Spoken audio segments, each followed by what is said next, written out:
छठा भाई, तुम्हें भी यहाँ क्या लाया है? जब लिन डोंग ने लुओ फैंग को वहां देखा तो वह आश्चर्यचकित रह गया। लुओ फैंग ने अपने हाथों की ओर देखा और बुदबुदाया, मुझे अभी अभी उल्कापिंड तारे से विरासत मिली है और मेरी खेती में फिर से सुधार हुआ है। मैं टैंग सेन के साथ आकर प्रशिक्षण लेना चाहता हूँ। मूल रूप से उनका इरादा नंबर 9 प्राचीन सभ्यता स्थल को छोड़ने के बाद सीधे घर जाने का था। हालांकि जब उन्होंने चैट ग्रुप खोला तो उन्होंने कियान रेनिक्स्यू को ये कहते हुए देखा कि टैंग सेन आ गया है। उस आदमी के बारे में जिज्ञासावश उसने आकर देखने का फैसला किया।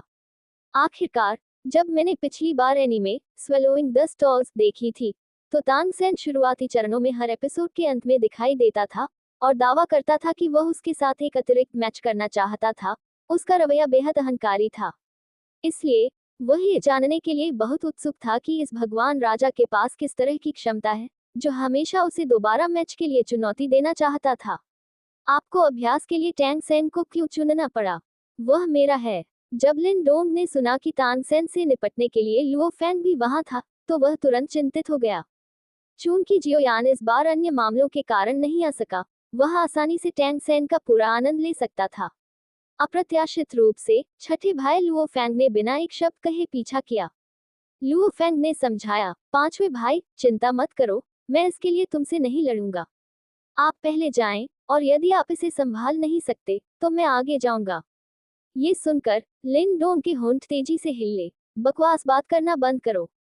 मैं नहीं कर सकता। मैं तांग सेन को एक उंगली से मार सकता हूँ, और आप कह रहे हैं कि मैं नहीं मार सकता। लुओ फैंग ने मुस्कुराते हुए कहा, मैं बस ये बात यूं ही कह रहा था, मेरा इसे कोई मतलब नहीं था। इसके बारे में क्या ख्याल है? मैं आपके साथ जाकर देखूंगा, और मैं निश्चित रूप से कुछ नहीं करूंगा। लुओ फैंग ने हो योहाओ से उस किंग क्लास फाइटर जेट के लिए कहा। उन्होंने लुओ फैंग को ये भी याद दिलाया कि मार्शल आर्ट अभ्यासकर्ता खुद को विकसित करते हैं, और बाहरी उपकरणों और युक्तियों पर भरोसा करना उन्हें कभी भी मार्शल आर्ट के शिखर तक पहुंचने की अनुमति नहीं देगा। अपने गंतव्य तक पहुंचने के लिए उड़ने वाले वाहनों का उपयोग करना सुविधाजनक और सरल दोनों है, तो ऐसा क्यों न करें? छठे भाई, मुझे आशा है कि आपका उड़ने वाला वाहन काफी तेज है, अन्यथा जब तक आप सातवीं बहन के घर पहुंचेंगे, मैं पहले ही तांग सेन को मार चुका होऊंगा। लिन डोंग ने लुओ फैंग द्वारा बुलाए गए किंग स्तरीय फाइटर जेट पर नजर डाली, फिर अपने पंख फड़फड़ाए और तुरंत प्रकाश की एक लकीर में बदल गया, जो कियान रेनिक्स्यू के स्थान की ओर बढ़ रहा था। लुओ फैंग भी घूम गया और केबिन में चढ़ गया। हालांकि जैसे ही वह अपने फाइटर जेट को कियान रेनिक्स्यू के स्थान पर ले जाने की तैयारी कर रहा था, हो योहाओ ने अप्रत्याशित रूप से उसका पीछा किया। वैसे भी इस किंग क्लास फाइटर जेट का केबिन स्पेस इतना बड़ा है कि एक या दो और लोगों को जोड़ने से कोई फर्क नहीं पड़ता। हुओ योहाओ को और अधिक परेशानी से बचाने के लिए लुओ फैंग ने इस बार विशेष रूप से अपने फाइटर जेट को स्टील्थ मोड में डाल दिया।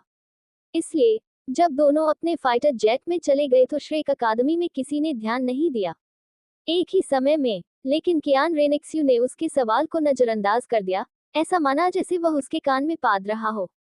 कियान रेनिक्स्यू, क्या तुम्हें अभी तक अपनी दुर्दशा का एहसास नहीं हुआ? मैं आपको सलाह देता हूं कि आप ईमानदारी से मेरे सवालों का जवाब दें, अन्यथा मैं आपको ईश्वर के दायरे में वापस ले जाऊंगा, आपकी आत्मा की खोज करने के लिए दिव्य शक्ति का उपयोग करूंगा, और आपकी सभी यादों को खो दूंगा। तान सेन का स्वर ठंडा हो गया, और जब उसने ये आखिरी शब्द कहे, तो उसकी आंखों में हत्या का एक मजबूत इरादा भी दिखाई दिया। ये देखकर टैंग सेन का गुस्सा और भी भड़क गया। कियान रेनिक्स्यू से बिना कोई प्रतिक्रिया प्राप्त किए कई प्रश्न पूछने के बाद टैंग सेन अंततः इसे और बर्दाश्त नहीं कर सका। झू झूकिंग ने तुरंत अपना थका हुआ रूप बदल लिया। उसकी आकृति भूत की तरह चमक रही थी, और तेज छाया के पंजे ने बिजली की तरह तेज गति से अविश्वसनीय कोनों से कियान रेनिक्स्यू के अंगों पर हमला किया। मां हुंगजुन के हमले अधिक सीधे थे। उसने अपने फीनिक्स पंख फैलाए, और धधकती फीनिक्स लपटों ने आधे आकाश को लाल रंग में रंग दिया। फीनिक्स लिटिल फ्रॉग की लंबे समय से खोई हुई पुकार एक बार फिर आकाश में गूंज उठी। और दूसरा पक्ष, ऑस्कर लड़ाई में शामिल नहीं हुआ, लेकिन जल्द ही हर कोई हैरान रह गया। उन्होंने पाया कि कियान रेनिक्स्यू के खिलाफ दाई मुबाई और अन्य लोगों द्वारा किए गए सभी हमलों को अंततः कियान रेनिक्स्यू द्वारा सहज विक्षेपण के साथ पूरा किया गया था। ये कैसे हो सकता है? जैसे ही टैंग सेन अपने दिल में इस पर विचार कर रहा था, क्षितिज से एक हल्की सी चीखने की आवाज आई, जो पास आते आते और तेज हो गई। फाइटर जेट के केबिन का दरवाजा धीरे धीरे खुला, जिससे दो आकृतियां सामने आईं। ये लुओ फैंग था और हुओ युहाओ, जो किंग श्रेणी के बुद्धिमान लड़ाकू जेट में पहुंचे। लुओ फैंग ने एक नजर में भीड़ में तांग सेन को देखा। अच्छा, जब टैंग सेन ने किसी को आते देखा तो उसकी अभिव्यक्ति तुरंत बेहद बदसूरत हो गई। उसने मेचा कवच से ढके हुए आदमी को नहीं पहचाना, लेकिन उसने हुओ युहाओ को पहचान लिया। अचानक सामने आए इस शख्स के प्रति कियान रेनेक्स्यू का रवैया साफ था कि वह दोस्त है, दुश्मन नहीं। कियान रेनेक्स्यू पहले से ही बहुत परेशान था और अब अज्ञात ताकत का एक साथी आ गया था, जिससे उसे बुरा एहसास हुआ। हालांकि लुओ फैंग को इसकी परवाह नहीं थी कि टैंग सेन क्या सोच रहा था। ये देखकर कि लिन डोंग अभी तक नहीं आया है, उसने अपनी उंगलियां चटकाईं, तड़क भड़क की आवाज निकाली और फाइटर जेट के किनारे से हट गया। उसकी नजर तांग सेन पर टिकी हुई थी। अरे, तुम जो हथौड़ों से खेलते हो, मैंने सुना है कि तुम बहुत घमंडी हो। तुम मुझे दोबारा मैच के लिए चुनौती देने के लिए चिल्ला रहे हो। अब जब मैं यहाँ हूँ तो इसे करो। तांग सान, लुओ फैंग के तिरस्कारपूर्ण रवैये ने उपस्थित सभी लोगों को चौंका दिया। वास्तव में आप कौन हैं? कौन सा अतिरिक्त दौर? मुझे नहीं पता कि आप किस बारे में बात कर रहे हैं। टैंग सेन ने भौहें चढ़ा ली। उसकी नजर उस आदमी पर टिकी जिसे उसने पहले कभी नहीं देखा था।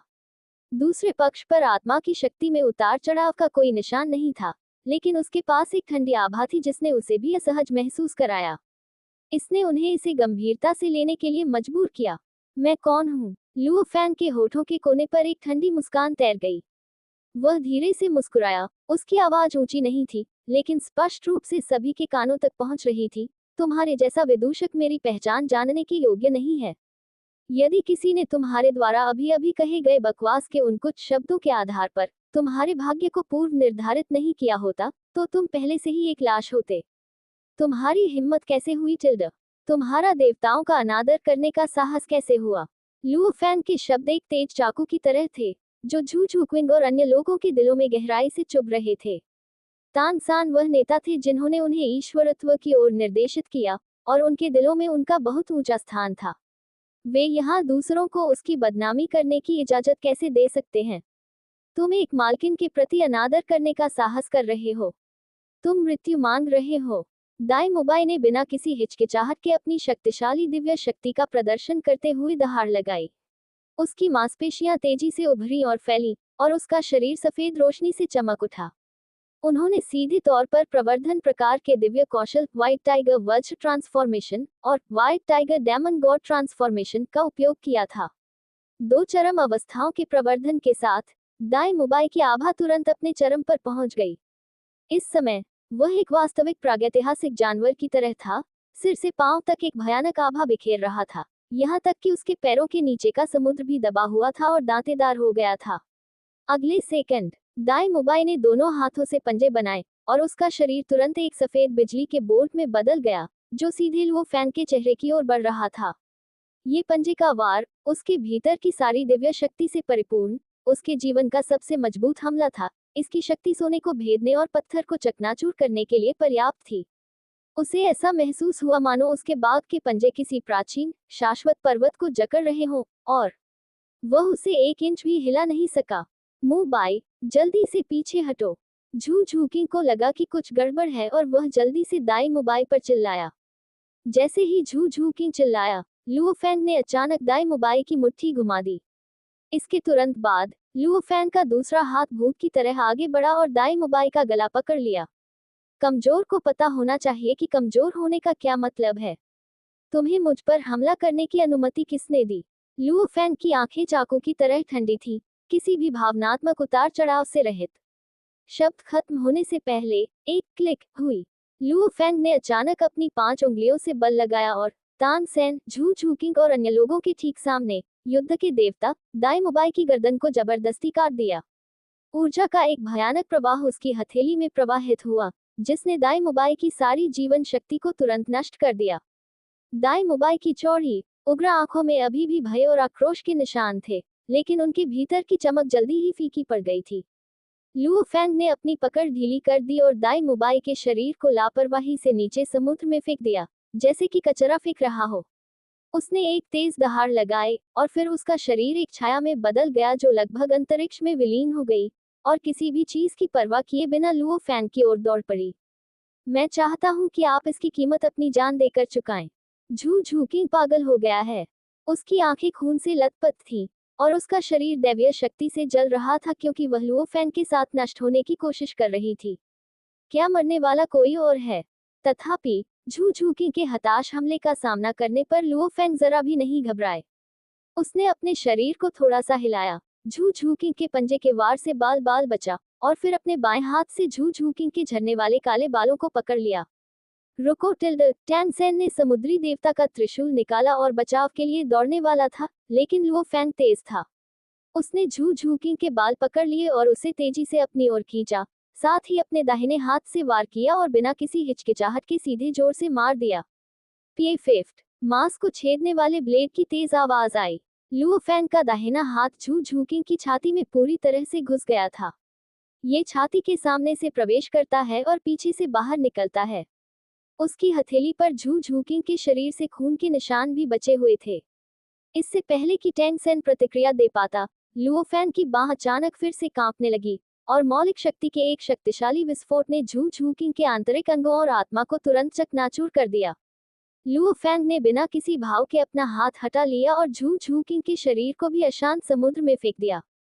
एक खूबसूरत महिला पर दूसरे लोग आसानी से विश्वास कर सकते हैं, लेकिन वाक्यांश, सुंदरता को संजोना और करुणा दिखाना लुओ फैंग के शब्दकोश में कभी मौजूद नहीं था। उनकी नजर में केवल जीवन और मृत्यु थी, कोई दया नहीं थी जब बात दुश्मनों की आती थी।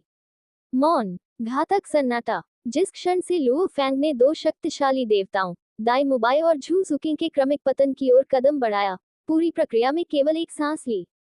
माँ होंगजुन, ऑस्कर और अन्य सभी अपनी जगह पर जमे हुए थे। उनके चेहरों का रंग उड़ गया था, उनकी आंखों में असीम भय और अविश्वास भरा हुआ था। यदि उन्होंने इसे अपनी आंखों से नहीं देखा होता तो वे कभी भी इस पर विश्वास नहीं करते कि यह सच है। हुओ युहाओ भी दंग रह गया। उसने कभी सपने में भी नहीं सोचा था कि यह प्रतीत होने वाला ब्रदर लुओ झगड़े में पड़ने पर इतना क्रूर हो जाएगा। लुओ फैंग ने अपनी बांह पर लगे दैवीय रक्त को झटक दिया। उसकी निगाह शांति से शेष श्रेक सदस्यों पर पड़ी जो अभी भी चुप थे, अंत में तान सेन पर बसने से पहले, जिसका चेहरा राख हो गया था। मुझे इस तरह मत देखो। मैंने दूसरों से केवल तुम्हें न मारने का वादा किया था, लेकिन जहां तक दूसरों के जीवन की बात है, मैंने उन्हें छोड़ने का वादा नहीं किया। ये सुनकर टैन सेन का दिल फिर से धड़कने लगा। मेरे सामने वाले व्यक्ति ने कई बार उल्लेख किया है कि किसी ने उसका जीवन पहले से ही निर्धारित कर दिया है। क्या ऐसा हो सकता है कि अन्य लोग बाद में यहाँ आ रहे हों? हालांकि टैंग सेन इंसान नहीं है, लेकिन वह मूर्ख भी नहीं है।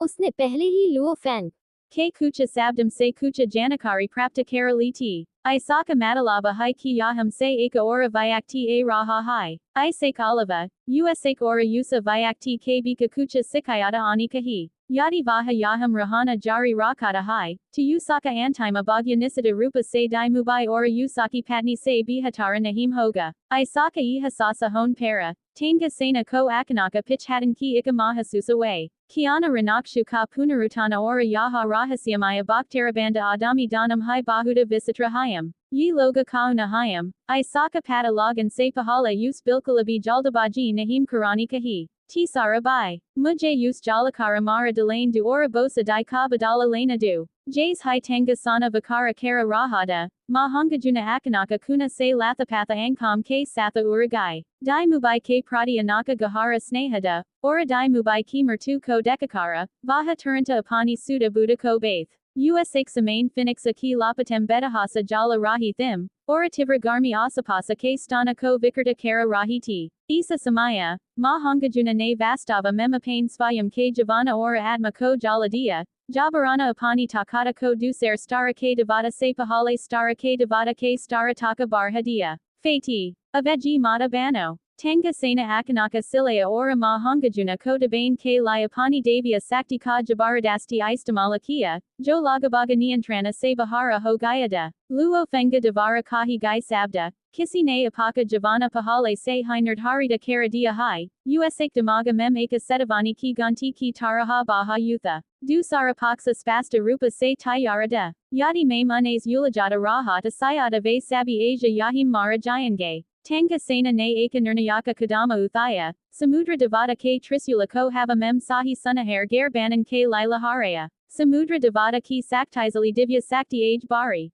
Goldana Thardina Halabartsa, Pahala Rupa, Apratyasita Tupana, Sunaher Prabhamandala ka Vistara Urja ke Utara Karhava ke Sathawa Jazain Saba Kucha Keda Karalia, Siddhi Luo Fenga Orakiana Ranakshu Paranasana Sadat Hu, Unhem Jagaha Mem Fansain ka Prayasakia, Abba Jana Kahat Ho, Bahuda Dara Ho Gai Hai, Tabi, Eka Thandi Ora Debanga Avaja Akanaka Asamana Se Utari, Jesus Tanga Sena, Jo Bagan Valada, Anajane Mem Jira Gayazake Treka Mem Rukam, Tanga Sena Ne Abasitana Rupa Se Aparadeka, Isa Laga Raha Damano Akasa Ke Sursa Para Badalam Ko Kisi Adersia Visala Hatha Ne Jabaradasti Toradia Ho, Uana Urja Ki Kakakanda Rosani Ke Bika Badalam Mem Eka Akarti Dikaidi, Jays Koi Devata Svarga Se Utara Raha Ho, Lina Dinga Ne Tanga Sena Ki Oradeka, Jo Bagan Ki Tayari Kara Rahada, Usaki Amkam Thandi Thim Jays Baha Kisi Sindi Ko Deka Raha Ho, Usain Tanga Sana Ko Pratikriya Karain Ka Koi Maka Haina Himdia,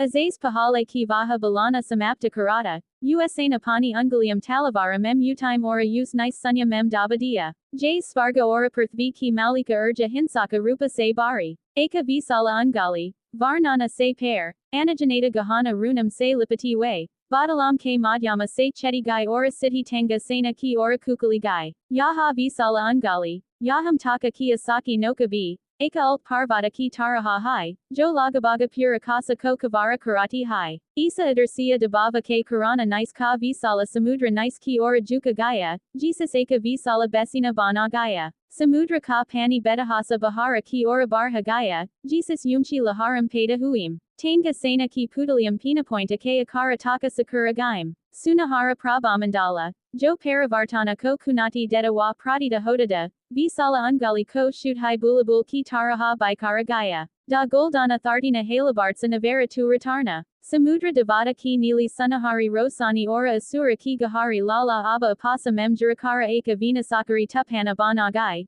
Jo Yusa Prasina, Visala Ungali ko Rokane ka Prayasa Kara Rahiti Jo Dunia ko Stira Karain Mem Saksama Laga Rahiti, Lekina Yi Saba Vyarthada, Greta Vildaranesa Prisoninga Havana Fingara Pahale Se Hi Marsala Univarsa ki Dunia Mem Eka Sursa Staria Marsala Ardati, Abba, Lina Dinga ke Satu Nana ke Damana Transiformasana 3 Fingara ke Fayajana ke Satha, Asaki Sakti Pahale Se Hi Abasvasania Stara Para Pahunka Gai Hai, Tanga Sena ka Hamala, Jo Eka Nikale Vamana ko Asani Se Nasta Karain ke Lai Kafi Saktizalida, Visala Ungali Mem Durgatanagrasta Ho Gaya, Lekina Yaha Is Thora Sabi Dima Nahim Karasaka, Jays Koi Sinti Kisi Para ko Halain ki Kazisa Kara Rahi Ho, Vaha. तुरंत कुचल दिया गया। तभी एक गुलाबी आकृति बिना किसी हिचकिचाहट के तानसेन की ओर दौड़ी। टैनसेन ने इसे रोकने की कोशिश की, लेकिन तब तक बहुत देर हो चुकी थी। कथित तौर पर अजय सुनहरा शरीर, जिसके बारे में कहा जाता था कि इसमें पूर्ण सुरक्षा है, लिंडोंग के हमले के दबाव में बिखर गया, जिसमें राक्षसी उंगली की शक्ति शामिल थी। इससे पहले ये केवल एक सांस से भी कम समय तक चला।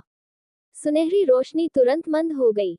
जियोहू की आंखों में दृढ़ भाव धीरे धीरे अविश्वास में बदल गया।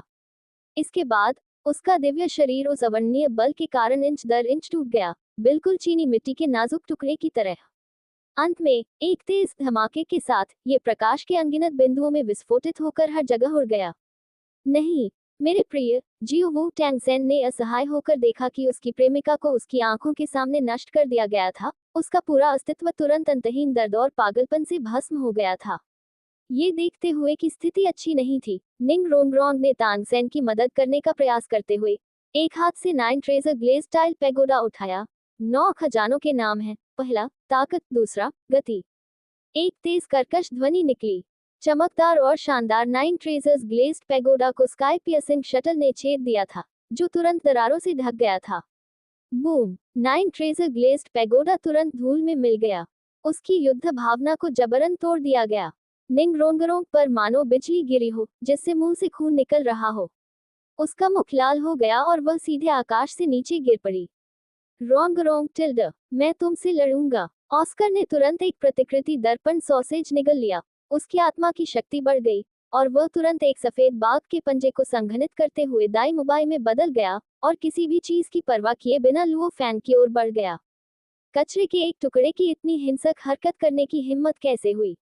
लुओ फैंग ने एक तिरस्कारपूर्ण उपहास उड़ाया। उसने अपने मानसिक हथियार का उपयोग करने की भी जहमत नहीं उठाई। उसने बस हवा से एक मुक्का मारा और अपार मौलिक शक्ति प्रकाश की एक ठोस किरण में संघनित हो गई, जिसने पहले प्रहार किया और तुरंत ऑस्कर की छाती को छेद दिया। P fifth. ऑस्कर की आगे की गति अचानक रुक गई।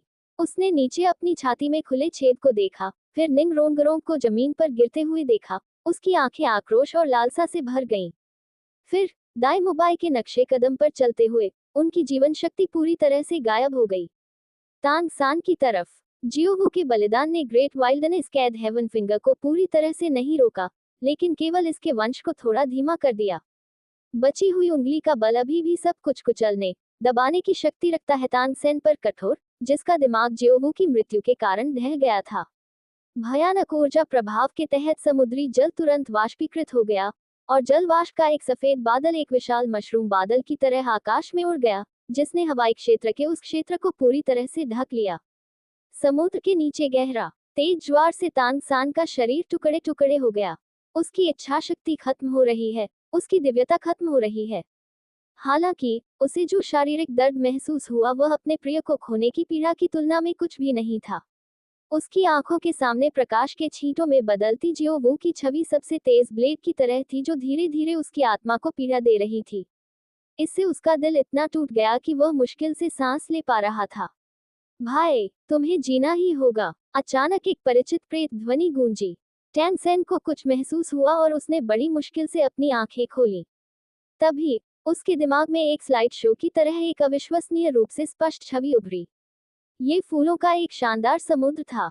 उसने वहां अपने युवा स्वरूप को देखा, जो पोनीटेल वाली एक लड़की की अनामिका उंगली पर नीली चांदी की घास से बुनी हुई अंगूठी को ध्यान से रख रहा था। ये सुनकर टैंग सेन सख्त हो गया, जैसे उसे अचानक कुछ याद आ गया हो। मेरी लाश पर चलो, मेरी लाश पर चलो, जियोवू, जिस व्यक्ति की मैंने अपनी जान देकर रक्षा करने की कसम खाई थी। फिर भी मैं असहाय होकर तुम्हें मेरे लिए मरते हुए देखता रहा। नहीं, टैंग सेन ने अपनी दिव्य चेतना को वापस अपने शरीर में समाहित कर लिया और बिना किसी हिचकिचाहट के अपनी दोहरी दिव्य उत्पत्ति को प्रज्वलित कर दिया। बूम! पलक झपकते ही समुद्र, जिसे ग्रेट वाइल्डनेस कैद हेवन फिंगर द्वारा धीरे धीरे शांत किया गया था, अचानक पहले से भी अधिक भयानक लहरों से घिर गया था।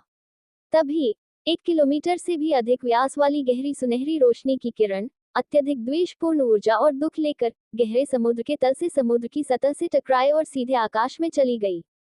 प्रकाश के स्तंभ के भीतर तांग सेन की आकृति धीरे धीरे ऊपर उठी। उसकी चोटें अभी भी गंभीर लग रही थी, लेकिन उसकी आंखें, जो निराशा से भरी हुई थी, अब रक्त लाल लौ से जल रही थी, जो लगभग मूर्त लग रही थी। असीम और विशाल दैवीय शक्ति एक तूफान की तरह उमड़ पड़ी, जिससे आसपास का स्थान उसके तनाव से गुंजायमान हो गया। मृत्यु का सामना करने और पुनर्जन्म लेने के बाद तांग सेन की साधना का स्तर एक सामान्य देव राजा से भी आगे निकल गया है। उसने अपने बाएं हाथ में पोसीडॉन के त्रिशूल को और अपने दाहिने हाथ में असुर की राक्षसी तलवार को कसकर पकड़ लिया। उसके शरीर पर जानलेवा आभा उभर रही थी और खून की लपटें आसमान की ओर उठ रही थी, मानो वह पूरी तरह से मृत्यु का देवता बन गया हो। तीसरा भाई, ये देखकर कि तांग सेन न केवल जीवित था, बल्कि ऐसी आश्चर्यजनक आभा भी प्रकट कर रहा था, शेषमा हुंगजुन और निंगरोंग बिना किसी हिचकिचाहट के दौड़ पड़े। तीसरे भाई, तुम्हें उन्हें मारना होगा और ऑस्कर का बदला लेना होगा। निंगरोंग पीड़ा में चिल्लाया। ऑस्कर की मृत्यु से उसके अंदर केवल गहरी नफरत रह गई। इस तथ्य को नजरअंदाज करते हुए कि उसकी खुद की नींव नष्ट हो गई थी, उसने जबरन शेष दिव्य आत्मा सार को निकाला और तांग सेन के शरीर में शानदार 9 रंगों वाली दिव्य रोशनी इंजेक्ट की। 9 खजानों का परिवर्तन चमकदार रोशनी को उजागर करता है। 9 खजानों अजेय दिव्य प्रकाश। प्रकाश का एक 9 रंग का स्तंभ, जो अपने चरम और लगभग मूर्त रूप में संघनित था, ने तुरंत तांग सेन को पूरी तरह से घेर लिया, जिससे उसकी पहले से ही हिंसक आभा और भी अधिक बढ़ गई। उसका शरीर असीम रोशनी से चमक उठा, जिससे वह एक सच्चे अजेय युद्ध देवता की तरह दिखाई देने लगा। इस बीच आकाश की दूसरी ओर तांग सेन की लगातार बढ़ती आभा को महसूस करते हुए लिन डोंग ने कोई डर नहीं दिखाया। इसके बजाय उसकी आंखें अभूतपूर्व उत्साह और लड़ाई की भावना से चमक उठी। मुझे मेरा जियो वो वापस दे दो। टैंग सेन ने भयंकर दहाड़ लगाई। उसका शरीर तुरंत एक जलधारा में बदल गया जो आकाश और पृथ्वी को चीर रही थी, जिसमें सब कुछ नष्ट करने की इच्छा थी, और अचानक लिन डोंग की ओर दौड़ पड़ी। महान जंगल स्वर्ग को एक उंगली में कैद कर देता है। एक उंगली स्वर्ग और पृथ्वी को कैद कर देती है। बस इसी क्षण लिन डोंग ने फिर से अपनी उंगली से नीचे दबाया, जो भयानक युवान शक्ति से युक्त थी। इस बार उसकी विशाल उंगली के चारों ओर लिपटे रूनों में स्वर्ग और पृथ्वी के अंतिम सत्य शामिल थे, एक वास्तविक प्राचीन दिव्य पर्वत की तरह, जो सब कुछ नष्ट करने में सक्षम आभा लिए हुए था। विशाल उंगली धीरे धीरे नीचे दब गई, और जहां भी वह गुजरी, जगह इंच दर इंच ढह गई, और सभी चीजें नष्ट हो गईं। बूम! तान सेन, अजय दिव्य प्रकाश से आच्छादित, लिन डोंग की भयानक उंगली बल से टकराया, जो एक बार फिर हवा में ही पहाड़ों और नदियों को चकनाचूर करने में सक्षम था। एक विनाशकारी ऊर्जा तूफान तुरंत फूट पड़ा। प्रकाश ने हर चीज को अपनी चपेट में ले लिया, यहाँ तक कि ध्वनि भी नष्ट हो गई। हालांकि किसी की दिव्य आत्मा को जलाकर या सहायता प्रदान करके ताकत के अंतर को आसानी से नहीं पाटा जा सकता है। लिन डोंग की उंगली छिदने से पहले टैंग सेन का चौतरफा हमला 3 सांसों से भी कम समय में ध्वस्त हो गया। जैसे ही उस विशाल उंगली ने उसके शरीर को छुआ, तान सेन का दिव्य शरीर, मांस और हड्डियों से लेकर उसकी जलती हुई आत्मा तक, सिर से पैर तक हवा से बिखरी रेत की तरह बिखर गया, बेहतरीन धूल में बदल गया। केवल पोसीडोन का त्रिशूल और असुर की दानव तलवार, इन दो दिव्य कलाकृतियों ने अपने स्वामी खो दिए और नीचे विशाल महासागर में गिरते ही उनकी रोशनी कम हो गई। तीसरा भाई, अपनी आखिरी उम्मीद को खत्म होता देख निंग रोंगरों की आत्मा बुरी तरह कांप उठी। उसने मुंह से खून थूका, पूरी तरह बेहोश हो गई और समुद्र की ओर गिर पड़ी। मैं तुमसे लड़ूंगा, तांग सान के संपूर्ण विनाश का साक्षी। मां हुंगजुन का तर्क पूरी तरह से पागलपन में डूबा हुआ था।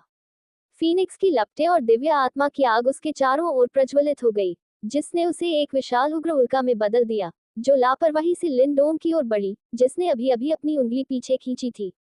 हालांकि वह केवल 100 मीटर से भी कम दौड़ा था जब एक ठंडी, अंधेरी रोशनी अचानक उसके सामने आ गई। लू फैंग ने ब्लड शेडो बैटल ब्लेड पकड़े हुए एक खाली अभिव्यक्ति के साथ उसका रास्ता रोका। एक और कदम उठाओ और तुम मर जाओगे। मेरे रास्ते से हट जाओ, मैं तुम सबको मार डालूंगा। मां हुंगजुन पागल लग रहा था, और फीनिक्स की लपटें विनाशकारी प्रदर्शन में लुओ फैंग की ओर बढ़ी। जिद्दी लुओ फैंग की आंखें ठंडी हो गईं, और उसने अपना हाथ उठाया और अपने चाकू से वार किया, जिससे फीनिक्स की भीषण लपटें सीधे मां हुंगजुन के शरीर पर फैल गईं।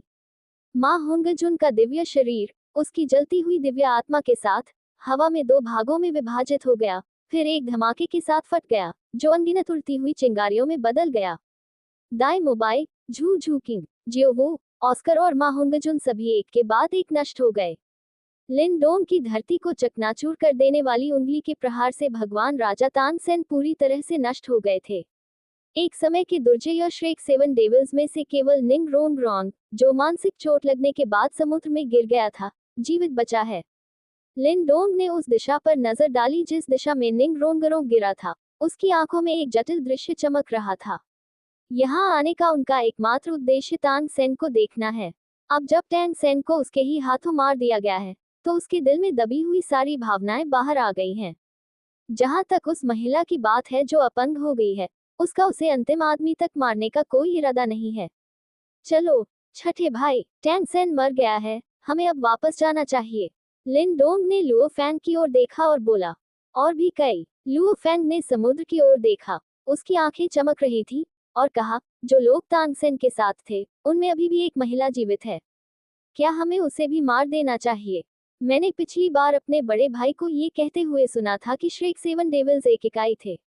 अब जब हमने तांग सेन और अन्य को मार डाला है, अगर हम उस अन्य महिला को भी नहीं मारते हैं, तो ये भविष्य में परेशानी पैदा कर सकता है। वह जिस महिला का जिक्र कर रहा था वह निंग रोंगरोंग थी। लिन डोंग ने लुओ फैंग का मतलब समझा। वह भी लुओ फैंग के विचार से सहमत थे। वह उस महिला पर हमला करने के लिए खुद को तैयार नहीं कर सका जो पहले से ही विरोध करने में शक्तिहीन थी।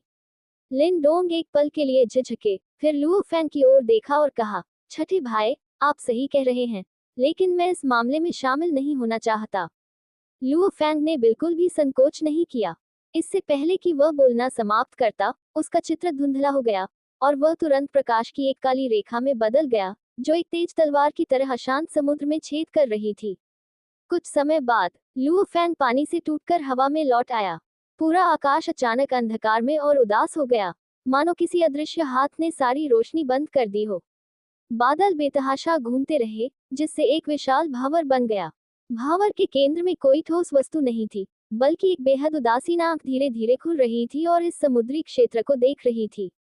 उस क्षण अंतरिक्ष जम गया, समुद्र का बहना बंद हो गया, हवा का गर्जना बंद हो गया और सभी चीजें शांत हो गईं। केवल स्वर्ग और पृथ्वी के स्रोत से उत्पन्न होने वाला अत्यधिक दबाव पूरे विमान की इच्छा की तरह हर जीवित प्राणी के दिलों पर भारी पड़ा, जिससे उनकी आत्माएं कांप उठीं और लगभग गिर जाना। ये कैसा चल रहा है? हुओ युहाओ, जिसकी साधना का स्तर सबसे कम था, को इस स्वर्गीय शक्ति के तहत सांस लेने में कठिनाई महसूस हुई, जैसे कि उसकी आत्मा कुचलने वाली थी और उसके चेहरे का रंग पूरी तरह से उड़ गया था। उसने उस शुद्ध और उदात्त इच्छा शक्ति को महसूस किया और गहरी आवाज में कहा, यह विशाल और असीम भावना स्वयं स्वर्ग और पृथ्वी की तरह है। इसमें कोई गलती नहीं है। यह महान दाव चेतना होनी चाहिए जिसका उल्लेख मेरे बड़े भाई ने पहले किया था, जो विमान के संतुलन और नियमों को बनाए रखता है। हमने यहाँ लगातार 7 देवताओं को मार डाला है, जिसमें एक भगवान राजा भी शामिल है, जिसने इस दुनिया के आदेश को गंभीर रूप से बाधित कर दिया है। ऐसा लगता है कि यह अब हम बाहरी लोगों को नष्ट करने के लिए प्रकट हुआ है। महान दाव चेतना, स्वर्गीय दाव। ये सुनकर लिन डोंग ने बिल्कुल भी डर नहीं दिखाया। इसके बजाय उसकी काली आंखें अभूतपूर्व उत्साह और लड़ाई की भावना से चमक उठी। हा हा हा टिल्डा उत्कृष्ट। मेरे सबसे बड़े भाई ने एक बार स्वर्ग को चुनौती दी थी और स्वर्गीय दाव के खिलाफ लड़ाई लड़ी थी, और मेरे दूसरे भाई ने भी ऐसा ही किया था। आज मैं देखूंगा कि यह तथाकथित महान दाव वास्तव में कितना सक्षम है। लिन डोंग के आसपास की युवान शक्ति, जो शांत हो गई थी, फिर से ज्वालामुखी की तरह फूट पड़ी, जो तब और भी अधिक क्रूर और दबंग थी जब उसने तांगसेन से लड़ाई की थी। उसके शरीर के चारों ओर गहरी रुनियां दिखाई दी, जो सक्रिय रूप से स्वर्ग की इच्छा को चुनौती दे रही थी। संसार की मौलिक इच्छा का विरोध करना ईश्वर से लड़ने से कहीं अधिक खतरनाक है। लेकिन लिन डोंग की निडरता को देखकर कियान रेनेक्स्यू ने अपने दांत पीस लिए और अंततः रुकने का फैसला किया। उसके पीछे का सुनहरा दिव्य कवच एक बार फिर प्रकट हुआ, सभी 12 पंख खुल गए और उसके शरीर के भीतर दिव्य ज्वालाएं तेजी से जलने लगी। चूंकि मैं आपके साथ यात्रा कर रहा हूँ, मैं युद्ध के सामने कैसे पीछे हट सकता हूँ? वह क्षण जब भारी दबाव उतरा, जिसने हर किसी का ध्यान अपनी ओर खींचा। बिना रुके उसने अपने ब्लड शेडो ब्लेड से निंगरोंगरोंग की गर्दन पर हल्के से वार किया। हंसना। निंगरोंगरोंग का शरीर बेहोशी की हालत में थोड़ा कांपने लगा और उसके जीवन का आखिरी हिस्सा भी पूरी तरह से खत्म हो गया। उसका जीवन दुखद रूप से समाप्त हो गया। लुओ फैंग ने बिना किसी भाव के अपना हाथ छोड़ दिया, जिससे उसका शरीर नीचे विशाल समुद्र में गिर गया, जैसे कि वह कूड़े का एक तुच्छ टुकड़ा फेंक रहा हो। ये सब करने के बाद लुओ फैंग ने अचानक अपना सिर उठाया और गंभीरता से आकाश की ओर देखा। तलवार मैट्रिक्स। तुरंत कवच के एक सुव्यवस्थित काले सूट ने उसके पूरे शरीर को ढक दिया, उसे पूरी तरह से ढक लिया। उसके पीछे से 9 ठंडी अंधेरी रोशनियां उन्हीं तेजी से उसके चारों ओर घूमती रहीं और अंत में एक अभेद्य सुनहरे रक्षात्मक बल क्षेत्र का निर्माण किया। लुओ फैंग की गतिविधियों की श्रृंखला से लिन डोंग और कियान रेनेक्स्यू पूरी तरह से स्तब्ध थे। उन्हें उम्मीद नहीं थी कि यह आदमी इतना अहंकारी होगा। इस दुनिया के महान दाव की इच्छा ने पहले ही उन पर ध्यान दे दिया है। उसने वास्तव में उसके सामने निंगरोंगरों को मारने की हिम्मत की। बूम! लुओ फैंग के उत्तेजक कार्यों से आकाश में विशाल भंवर पूरी तरह से क्रोधित हो गया और उसकी दमनकारी आभा कई गुना बढ़ गई। लुओ फैंग और उसके 2 साथियों ने एक दूसरे पर नजरें डाली, फिर तुरंत खुद को तैयार किया जैसे कि एक दुर्जय दुश्मन का सामना कर रहे हों। लेकिन इस वक्त हुओ युहाओ के बगल में शून्य में अचानक एक लहर दिखाई दी। हुओ युहाओ को कुछ महसूस हुआ और वह पीछे मुड़ा। तभी उसने देखा कि एक सफेद बालों वाला युवक काले लिबादे में उसके पास खड़ा था। तुम हो? हुओ युहाओ को पता था कि यह सफेद बालों वाला युवक भी कोई ऐसा व्यक्ति था जो समूह से बाहर आया था। लेकिन ये पहली बार था जब उसने दूसरे व्यक्ति को देखा था, इसलिए वह कुछ संदिग्ध महसूस करने के अलावा कुछ नहीं कर सका। वांग लिन ने शांति से लुओ फैंग और उसके 2 साथियों को देखा, जो दूरी में कष्टकारी बिजली से घिरे हुए थे, और अपना सिर घुमाए बिना कहा, मुझे उम्मीद नहीं थी कि कष्टदायक बिजली यहाँ गिरेगी। ऐसा लगता है कि मैं बिल्कुल सही समय पर आया हूँ।